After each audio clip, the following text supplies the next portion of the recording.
Good to have you join me on Global News and Zuma Nigeria.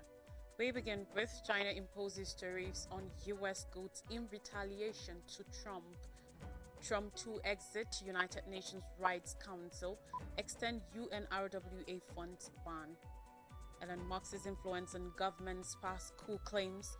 Advocates warn Trump's deportation threat harms all. And in Africa, Uganda begins clinical trial for Sudan strain Ebola vaccine. Stay with me for these and more stories.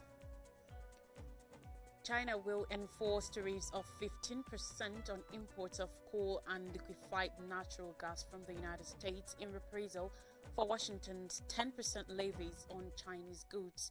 On Tuesday, China's Ministry of Finance also announced that there will be 10% tariffs on imports from the U.S. of crude oil, agricultural machinery, large displacement of vehicles, and pickup trucks. The latest measures were in response to the unilateral tariff hike by the U.S., it said, adding that Washington's decision seriously violates World Trade Organization rules, does nothing to resolve its own problems, and disrupts normal economic and trade cooperation between China and the United States. Beijing's tariffs, which come into force next Monday, were announced shortly after Trump said he will hold a call with President Xi Jinping in the next 24 hours. U.S. President Donald Trump announced on Saturday sweeping measures against major trade partners, including Canada and Mexico, with goods from China facing an additional 10% tariff on top of the duties they already are in place. Trump said the measures targeted to punish countries for failing to stop flows of undocumented migrants and drugs, including fentanyl, into the United States. However, on Monday, he halted his threats of tariffs on Mexico and Canada, agreeing to a 30-day suspension in return for consensus on border and crime enforcement with the neighboring countries. During his first term in 2018, Trump introduced a brutal 10-year trade war with China over its huge U.S. trade surplus, with tit-for-tat tariffs on hundreds of billions of dollars worth of goods, upending global supply chains and destroying the world economy. According to Chinese customs data released last month, to end that trade war, Canada agreed in 2020 to spend an extra 200 billion US dollars a year on US goods, but the plan was derailed by the COVID-19 pandemic, and its yearly trade deficit had broadened to 361 billion United States dollars. Trump cautioned he might add tariffs on China further unless Beijing stemmed the flow of fentanyl, a deadly opioid, into the US. China has called fentanyl America's problem and said it will challenge the tariffs at the World Trade Organization and take other countermeasures, but also left the door open for deliberations. An anonymous White House official said, according to reports, that Donald Trump, United States President, is planning to cut off U.S. engagement with the United Nations Human Rights Council and extend a funding bar on the United Nations Agency for Palestinian Refugees, UNRWA. Report from U.S. on Monday said Trump was expected to sign an executive order withdrawing from the two UN bodies on Tuesday, the same day the White House is anticipated to host Israeli Prime Minister Benjamin Netanyahu, a longtime critic of the United Nations and UNRWA in particular. Since taking office on January 20th for a second term, Trump has already withdrawn the U.S. from World Health Organization, WHO, and the Paris Climate Agreement, which he also withdrew from during his first term, a step that was later reversed by the Biden administration. Trump's withdrawal of the U.S. from the United Nations Human Rights Council would also not be a first for Trump, who withdrew from the council in his first term. When the Trump administration quit the Human Rights Council in 2018, Trump's then United Nations envoy Nikki Haley claimed the step was due to chronic bias against Israel from the body, which is made up of 47 United Nations member states who are elected for 4-year terms. The Council conducts periodic appraisals of the human rights records of UN member states, including the U.S., which is due to undergo its next review in August. During the Council's last review of the U.S. in 2020, countries offered recommendations on how Washington might boost its human rights record, including by addressing racism and closing the Guantanamo Bay prison. The Council is also responsible for appointing human rights experts to serve as independent United Nations special rapporteurs. Many UN special rapporteurs have accused Israel of committing genocide in Gaza, including most notably the Special Rapporteur on the occupied Palestinian territory, Francesca Albanese. As an elected member of the Council most recently from 2022 to 2024, the US has also leveraged its positions to condemn the human rights record of other countries. Still in the United States, billionaire Elon Musk is tightening his grip over huge swaths of the United States government at extraordinary speed, triggering rising alarm from Democrats and constitutional scholars. In the 2 weeks since US President Donald Trump's inauguration, Musk, the head of the so-called Department of Government Efficiency DOGE, has toppled the federal bureaucracy, stoking questions about the scope of his authority and cautioning of a constitutional crunch or even a coup. Acting without oversight of the US Congress, Musk lieutenants have brought the work of the US's major foreign aid agency to a stop, flagged millions of government employees for redundancy, gained access to classified material and sensitive details about millions of Americans, and taking control of the payment system that manages the flow of trillions of dollars of government spending.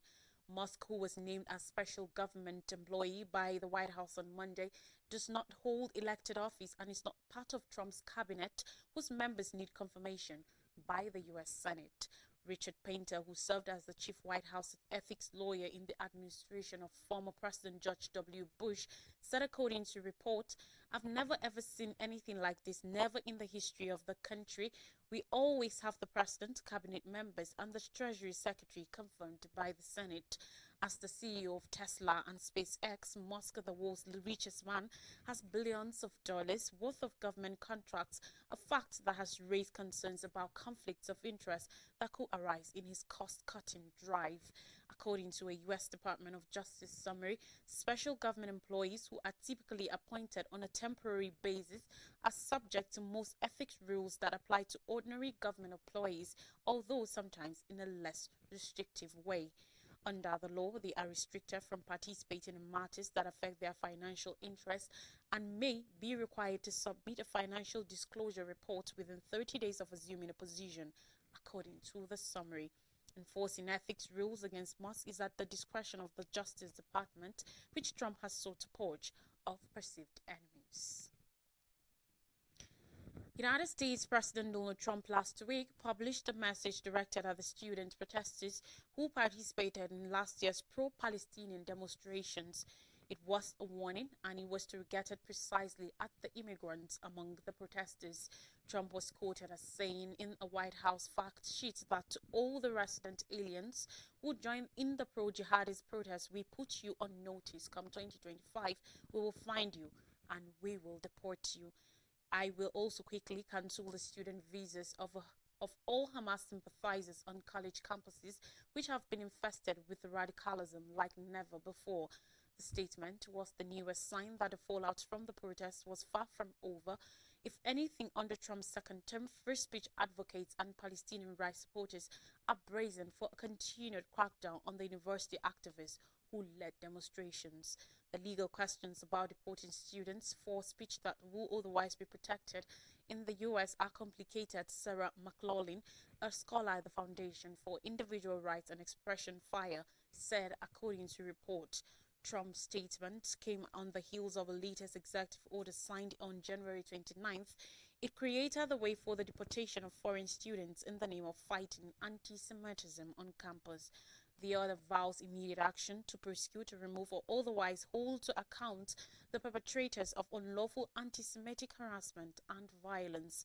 To achieve that aim, it calls on the Secretary of Education to provide an inventory of court cases involving anti-Semitism at colleges, universities, and schools teaching kindergarten through 12th grade. The order also requires all higher education establishments to be instructed on how to monitor for and report activities by alien students and staff that are relevant to the anti-Semitism push. If warranted, the government can then initiate actions to remove such aliens. Away from the United States and now in Africa, Uganda's Ministry of Health, in collaboration with the World Health Organization, WHO, and numerous partners, has unveiled the first ever vaccine trial for the Sudan strain of the Ebola virus, marking a major milestone in emergency vaccine trials. The study is focusing on health workers and individuals who have been exposed to the Ebola strain, beginning just 4 days after Uganda reported the death of a nurse in Kampala. The deceased nurse had sought medical attention at a hospital close to the capital before joining to Mbali in eastern Uganda, where he was later admitted to a public hospital. Health officials noted that he also consulted a traditional healer. 2 additional cases were confirmed among the nurse's relatives on Monday. Researchers from Makerere University and the Uganda Virus Research Institute UVRI have worked diligently to get ready for this trial within just 4 days of the outbreak confirmation on January 30th. This trial is the first to evaluate the clinical effectiveness of a vaccine specifically aiming Ebola caused by the Sudan virus. The quick progress was made possible through advanced research readiness while adhering to all national and international regulatory and ethical standards. The candidate vaccine was provided by with funding from WHO, the Coalition for Epidemic Preparedness Innovation CEPI, Canada's International Development Research Centre IDRC, and the European Commission's Health Emergency Preparedness and Response Authority HERA, along with support from Africa Centers for Disease Control and Prevention Africa CDC, whose Director General, Dr. Tedros Adhanom Ghebreyesus, stated this is a significant step forward in enhancing pandemic preparedness and protecting lives during outbreaks.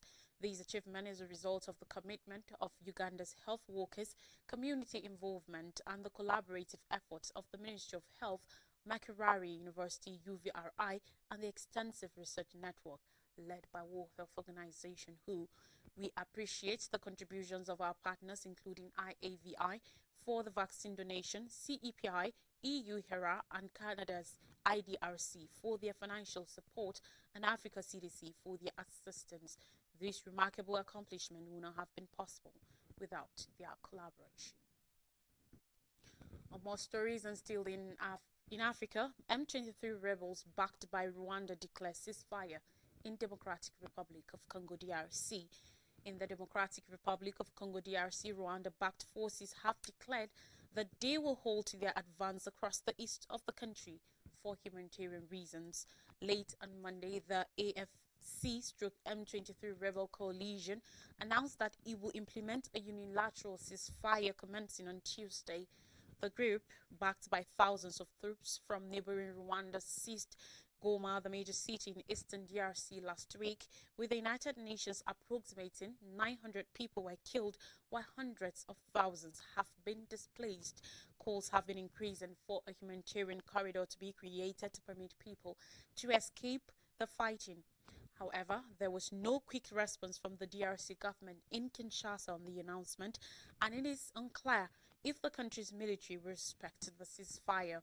The Alliance Fleuve Congo AFC/M23 informs the public that in response to the humanitarian crisis caused by the regime in Kinshasa, it declares a ceasefire starting 4th February 2025 for humanitarian reasons, the rebels said in a statement. Having taken Goma, a city of 2 million people and home to huge mineral wealth, the rebels had in recent days advanced towards Bakuvu, another regional hub in eastern DRC, having earlier declared their aim to sweep across DRC to take the capital. However, in their statement, they declared that they will not attack the provisional city. On Monday, the United Nations said at least 900 bodies have been found from the streets of Goma, but that the actual death toll is likely to be significantly higher, with the total not including those already taken to the morgue and bodies still littering the city.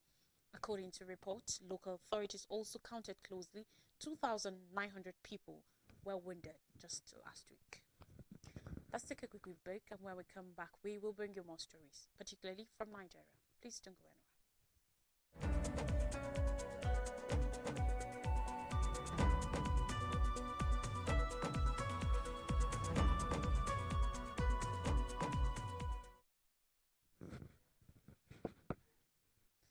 Welcome back, and thanks for staying with us. We continue the stories with telecom tariff hike. NLC suspends strike as federal government plans review. The Nigeria Labour Congress NLC has halted its planned nationwide protest against the recent 50% increase in telecom tariffs approved by the federal government FGA.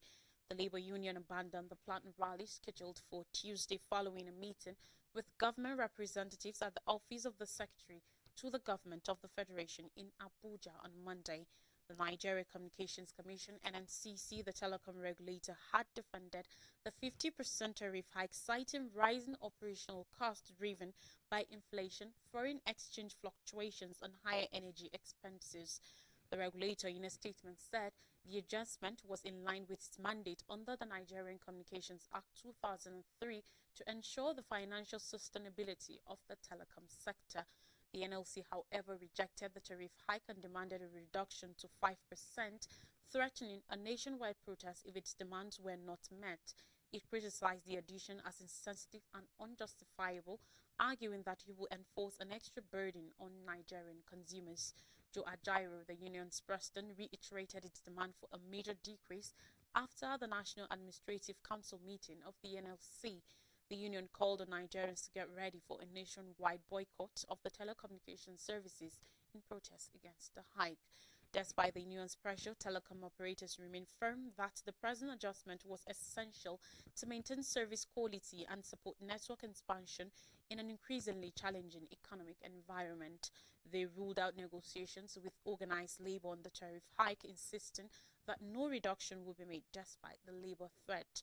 The chairman of the Association of Licensed Telecommunications Operators of Nigeria, Benga Adebayo, argued that the approved surge is key to sustaining telecom operations amid escalating costs.